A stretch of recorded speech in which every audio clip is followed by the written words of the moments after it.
Assalamualaikum warahmatullahi ta'ala wabarakatuh. Hikayat hiji anak anu taat ka ibuna. Diriwayatkeun yen di Bani Israil di zaman Nabi Musa alaihi salam aya hiji jalma lalaki saleh boga anak lalaki hiji orok keneh. Ari kakayaanana nu sajen mah teu kacarita ngan boga hiji anak sapi anu dicawiskeun pikeun anakna, di mana geus gede. Dina hiji waktu eta anak sapi teh kumanehna dibawa ka hiji leuweung. Terus manehna ngadoa, "Ya Allah, sim abdi nitipkeun ieu anak sapi ka Gusti, kangge pun anak di mana parantos gede." Dina waktu geus datang ajalna, eta jelema teh maot. Sapi mah tetep aya di leuweung bae. Mangtahun malah. Sanggeus gede budakna pohara taat kanu jadi indungna. Manehanna bisa ngabagya atau ngabagi waktu peutingna dijieun 3 bagian. Saperti luna pikeun ibadah, saperti luna pikeun sare, ari anu saperti luna deui dipake diuk. Nyaeta dina siraheun indungna. Dina saban isu gawena teh sok ngalasuluh terus dijual ka pasar. Ari duitna eta sok dibagi-bagi deui. Saperti luna keur sedekah, saperti luna keur kaperluan manehanna, anu saperti luna deui dipasrahkeun ka indung. Dina hiji poe indungna nyarita, "Ieu ujang, bapa teh baheula ninggalkeun warisan keur ujang.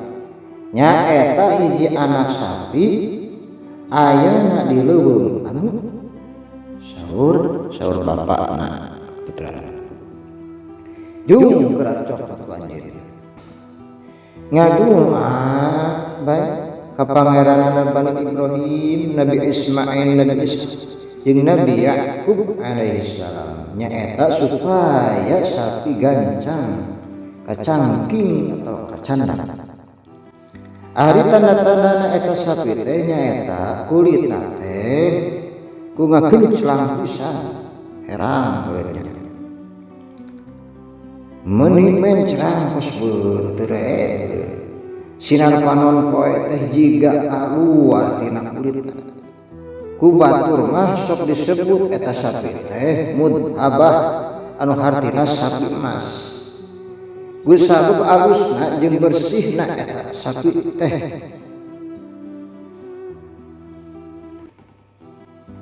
Terus budak teh indit ka leuweung. Katempo kumanehanana eta sapi teh keur ngancar nya tuang. Kedahar meureun, kedaang jukut. Kumanehanana digeroan. Kaula teh ngahaja nepungan ka maneh kalawan nyebut pangeranna Nabi Ibrahim, Nabi Ismail jeung Nabi Ishaq alaihi salam. Atuh eta sapi teh gancang nyamperkeun.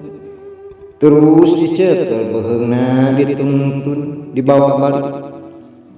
Sapi ngomong, "Hei nonongan anu sae ka ibuna, mangga kuring tumpakan supaya leuwih senang ka anjeun.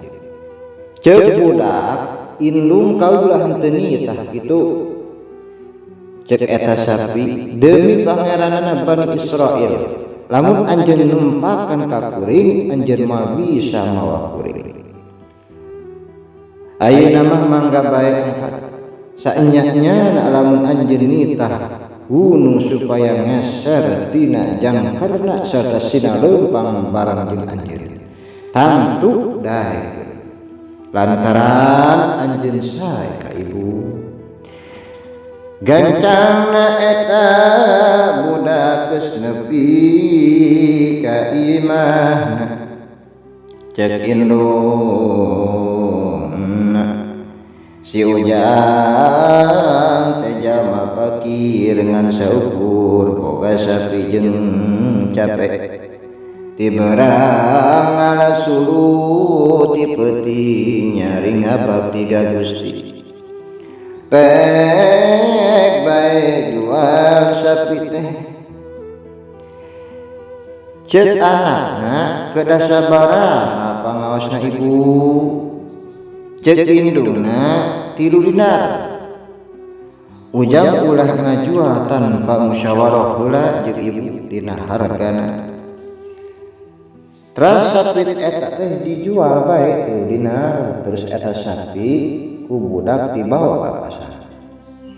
Kabeneran aya nu rek meuli eta sapi. Bari nanyakeun hargana ceuk budak 3 dinar kalawan janji kaula ka anjeun karedoan indung kaula. Ceuk nu rek meuli atuh 6 dinar we geus 6 dinar lah. Ulah nunggu parentah indung geus ceuk budak lamun anjeun mere emas ka kaula sabeuratna ieu sapi kaula moal narima kajaba upami ridona indung kaula jual beulina teh jadi kaum muslimin wa muslimah jadi ieu budak alimul minaraan ka ibuna jadi teu jadi teras eta sapina dibawa balik ka indungna dicaritakeun soal hargana ceuk indungna isukan mah balik deui pek jual 6 dinar oge isukna sapi teh dibawa deui ka pasar gancang-gancang jual deui nu mawar ayeuna nawar teh sapi kamari teh dagang datang terus nanya naha anjeun geus nampak parentah di indung anjeun ceuk eta budak nya ulah kurang tina 6 dinar ceuk nu rek meuli 12 wae 12 dinar wae geus ulah nunggu putusan ayeuna indung lah geus jual we 12 dinar terus eta ku budak teh dibikeun terus bae balik ka lemburna dibejakeun lakona ka indungna ceuk indungna saenya nama anu datang ka ujang teh nyaeta lain nama tapi malaikat anu mangrupakeun jelema anu ngetes nyoba nyaeta ka ujang engke di mana datang deui tanyakeun bae nah ieu sapi teh kudu dijual atau ulah lamun kudu dijual sabaraha hargana anakna indit deui ceuk malaikat jeung geura tepungan indung anjeun bejakeun ieu sapi keker bae engke Nabi Musa bin Imran anu pikeun pembelianana pikeun anjeunna mutuskeun perkara jalma anu dipaehan ti Bani Israil hargana ku dinar sapinuhna ieu kulit sapi Bani Israil katanya ka Nabi Musa dina sifatan sapi anu kudu dipencitnya eta sifatanana teh meneran ieu sapi ku Bani Israil ieu sapi dibeli kalawan harga anu salukur-lukurna